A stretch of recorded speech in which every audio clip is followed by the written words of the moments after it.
My message is Mi directed mensaje va dirigido específicamente a personas que no son miembros de la Iglesia de Jesucristo de los Santos de los Últimos Días. Me referiré a una pregunta que muchos de ustedes tal vez tengan. ¿Por qué los santos de los últimos días están tan ansiosos por hablarme de lo que creen e invitarme a saber acerca de su iglesia? Ruego que el Espíritu del Señor me ayude a comunicarme debidamente y a ustedes a entender claramente mi respuesta a esta importante pregunta. Los devotos discípulos de Jesucristo siempre han sido y siempre serán misioneros valientes. Un misionero es un seguidor de Cristo que testifica que Él es el Redentor y que proclama las verdades de su Evangelio. La Iglesia de Jesucristo siempre ha sido y siempre será una iglesia misionera. Cada miembro de la Iglesia del Salvador ha aceptado la obligación solemne de contribuir al cumplimiento del mandato divino que el Señor dio a sus apóstoles, según leemos en el Nuevo Testamento. Por tanto, id y haced discípulos a todas las naciones, bautizándolos en el nombre del Padre, y del Hijo, y del Espíritu Santo, enseñándoles que guarden todas las cosas que os he mandado. Y he aquí, yo estoy con vosotros todos los días, hasta el fin del mundo. Amén. Los santos de los últimos días toman seriamente la responsabilidad de enseñar a todas las personas en todas las naciones acerca del Señor Jesucristo y de su Evangelio restaurado. Creemos que la misma iglesia fundada antiguamente por el Salvador ha sido restablecida por Él mismo sobre la tierra en los últimos días. La doctrina, los principios, la autoridad del sacerdocio, las ordenanzas y los convenios de su Evangelio se hallan actualmente en su iglesia. Cuando los invitamos a asistir a la iglesia con nosotros o a escuchar el mensaje de los misioneros, no es nuestra intención venderles un producto. Los miembros de la iglesia no recibimos premios ni puntos extra en un concurso celestial. No procuramos simplemente aumentar el número de miembros. Y lo que es más importante, no intentamos nunca obligarlos a creer en lo que nosotros creemos. Los invitamos a oír las verdades restauradas del Evangelio de Jesucristo, a fin de que ustedes las estudien, las mediten, oren y lleguen a saber en forma personal si lo que estamos compartiendo con ustedes es verdad. Algunos dirán, pero yo ya creo en Jesús y sigo sus enseñanzas, o no estoy seguro de que Dios exista. Nuestra invitación no busca restarle importancia a sus tradiciones religiosas ni a sus experiencias en la vida. Traigan consigo todo lo que sepan que es verdadero, bueno y digno de alabanza, y pongan a prueba nuestro mensaje. Así como Jesús invitó a 2 de sus discípulos a venir y ver, los instamos a que vengan y vean si el Evangelio restaurado de Jesucristo enriquece aquello que ustedes ya saben que es verdad. De hecho, consideramos una responsabilidad solemne el llevar este mensaje a toda nación, reino, lengua y pueblo. Y eso es precisamente lo que hacemos en la actualidad, con los más de 88,000 misioneros que sirven en más de 150 países soberanos de todo el mundo. Estos extraordinarios hombres y mujeres ayudan a los miembros de nuestra iglesia a cumplir con la responsabilidad divina que tiene cada uno de nosotros de proclamar el Evangelio sempiterno del Señor Jesucristo. Pero nuestro interés por declarar este mensaje no es solo el resultado de un sentimiento de obligación espiritual. Nuestro deseo de compartir el Evangelio restaurado de Jesucristo con ustedes es más bien un reflejo de cuán importantes son para nosotros estas verdades. Creo que la mejor manera de describir por qué somos tan directos al tratar de explicar nuestras creencias es mediante una experiencia que mi esposa y yo tuvimos hace muchos años con 2 de nuestros hijos. Una tarde, estábamos cerca de una ventana en nuestra casa, viendo a 2 de nuestros niños jugar afuera. Durante el curso de sus aventuras, el menor se lastimó en un pequeño accidente. No tardamos en darnos cuenta de que no se había hecho mucho daño, por lo que decidimos no intervenir por el momento. Queríamos ver si alguna de nuestras conversaciones familiares sobre la bondad fraternal había surtido algún efecto en ellos. Lo que sucedió después fue algo interesante e instructivo a la vez. El hermano mayor consoló al menor y con cuidado lo ayudó a entrar en la casa. Mi esposa y yo nos acercamos a la cocina a fin de ver qué era lo que sucedía y nos preparamos para hacer lo necesario en el caso de que se produjera algún otro daño físico o un accidente, ahora sí, de mayor seriedad. Y allí esperamos. Y nuestro hijo mayor arrastró una silla hasta la pileta de la cocina, se subió a la silla, ayudó a su hermano a subirse también, encendió el grifo y procedió a verter una enorme cantidad de jabón para los platos en los rasguños del brazo de su hermano. Hizo lo mejor que pudo para limpiarlo. La reacción del hermano menor a ese procedimiento solo puede describirse con precisión valiéndonos del lenguaje de las Escrituras, cuando dicen: y tendrán motivo para aullar, y llorar, lamentar y crujir los dientes. Y vaya si el niño aulló. Después de terminar de frotarlo, le secó el brazo cuidadosamente con una toalla y finalmente cesaron los gritos. Entonces el hermano mayor se subió al mostrador de la cocina, abrió un gabinete y encontró un tubo nuevo de ungüento medicinal. Si bien los rasguños de su hermano no eran grandes ni extensos, el niño aplicó casi todo el contenido del tubo en el brazo de su hermanito, en todo su brazo.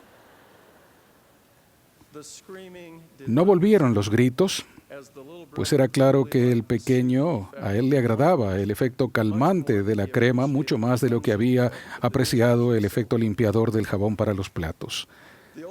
Nuestro hijo mayor volvió al gabinete donde había encontrado la crema y halló una caja sin abrir de vendas estériles, las cuales sacó de los envoltorios y puso alrededor del brazo de su hermano, desde la muñeca hasta el codo. Resuelta la emergencia y con restos de crema y envoltorio por toda la cocina, los dos pequeños se bajaron de la silla felices y con rostros sonrientes. Lo más importante sucedió inmediatamente después. El más pequeño tomó los restos de las vendas y el tubo de crema casi vacío y volvió a salir a donde estaban sus amigos y empezó a aplicarles crema y a vendarles los brazos. A mi esposa y a mí nos sorprendió la sinceridad, el entusiasmo y la rapidez de su reacción. ¿Por qué aquel pequeño hizo lo que hizo? Noten que de manera intuitiva quiso darles a sus amigos lo mismo que le había ayudado a él cuando se lastimó. No hubo necesidad de animarlo ni obligarlo a actuar. Su deseo de compartir fue la consecuencia natural de una experiencia personal muy útil y beneficiosa. Muchos de nosotros, como adultos, nos comportamos igual cuando encontramos un tratamiento o un medicamento que alivia el dolor que tanto hemos padecido, o cuando recibimos un consejo que nos permite encarar las dificultades con determinación y las perplejidades con paciencia. No es para nada inusual que compartamos con los demás algo que nos parezca importante o que nos haya ayudado a nosotros. El mismo modelo es particularmente evidente en asuntos de gran relevancia espiritual. Por ejemplo, un relato en un volumen de escritura conocido como el Libro de Mormón resalta el sueño que tuvo un antiguo líder y profeta llamado Lehi. El árbol de la vida es la parte central de su sueño y es una representación del amor de Dios que es más deseable que todas las cosas y de mayor gozo para el alma. Lehi explicó: y aconteció que me adelanté y comí de su fruto, y percibí que era de lo más dulce, superior a todo cuanto yo había probado antes. Sí, y vi que su fruto era blanco y excedía a toda blancura que yo jamás hubiera visto. Y al comer de su fruto, mi alma se llenó de un gozo inmenso, por lo que deseé que participara también de él mi familia. La mayor manifestación del amor de Dios por sus hijos es el ministerio terrenal, el sacrificio expiatorio y la resurrección del Señor Jesucristo. El fruto del árbol puede considerarse un símbolo de las bendiciones de la expiación del Salvador. La reacción instantánea de Lehi tras participar del fruto del árbol y experimentar gran felicidad consistió en un mayor deseo de compartirlo con su familia y de prestarle servicio. Así, al volverse a Cristo, se volcó también a amar y a servir. Otro episodio importante del Libro de Mormón describe lo que le sucedió a un hombre llamado Enós, después de que Dios oyera y contestara su ferviente súplica. Él dijo: «Y mi alma tuvo hambre, y me arrodillé ante mi Hacedor, y clamé a Él con potente oración y súplica por mi propia alma. Y clamé a Él todo el día. Sí, y cuando anocheció, aún elevaba mi voz en alto hasta que llegó a los cielos. Y vino a mí una voz diciendo: Enós, tus pecados te son perdonados, y serás bendecido. Y yo, Enós, sabía que Dios no podía mentir, por tanto mi culpa fue expurgada. Y dije: Señor, ¿cómo se lleva esto a efecto? Y él me dijo: por tu fe en Cristo, a quien nunca jamás has oído ni visto. Por tanto, ve, tu fe te ha salvado. Ahora bien, sucedió que cuando hube oído estas palabras, empecé a anhelar el bienestar de mis hermanos, los nefitas. Por tanto, derramé toda mi alma a Dios por ellos. Cuando Enós se volvió al Señor, con íntegro propósito de corazón, aumentó a la misma vez su interés por el bienestar de su familia, sus amigos y conocidos. La lección perdurable que aprendemos de ambos episodios es la importancia de experimentar en nuestra vida las bendiciones de la expiación de Jesucristo como un requisito previo a un servicio sincero que comprende más que solo actuar de forma rutinaria. Casi al igual que Lehi, Enós y nuestro hijo menor en el relato que les conté, los miembros de la Iglesia de Jesucristo de los Santos de los Últimos Días han sentido la angustia asociada a la incertidumbre espiritual y al pecado. También hemos experimentado la purificación, la tranquilidad de conciencia, la sanación y renovación espirituales y la guía que se reciben únicamente al aprender y vivir los principios del Evangelio del Salvador. La expiación de Jesucristo brinda el poder limpiador necesario para ser puros y estar limpios, el ungüento que sana las heridas espirituales y elimina la culpa. Y nos da la protección que nos permite ser fieles, tanto en los momentos buenos como en los malos. A ustedes, familiares y amigos, que no son miembros de la Iglesia de Jesucristo de los Santos de los Últimos Días, he intentado explicarles las razones fundamentales de por qué somos misioneros. Existe la verdad absoluta en un mundo que cada vez más desdeña y repudia los absolutos. En un día futuro, toda rodilla se doblará y toda lengua confesará que Jesucristo es el Señor, para la gloria de Dios Padre. Jesucristo es absolutamente el Hijo unigénito del Padre Eterno. Como miembros de su Iglesia, damos testimonio de que vive y de que su Iglesia ha sido restaurada en su plenitud en los últimos días. Las invitaciones que les extendemos de aprender y poner a prueba nuestro mensaje son fruto de los efectos positivos que el Evangelio de Jesucristo ha tenido en nuestra vida. A veces podemos parecer inoportunos, bruscos o muy persistentes en nuestros intentos.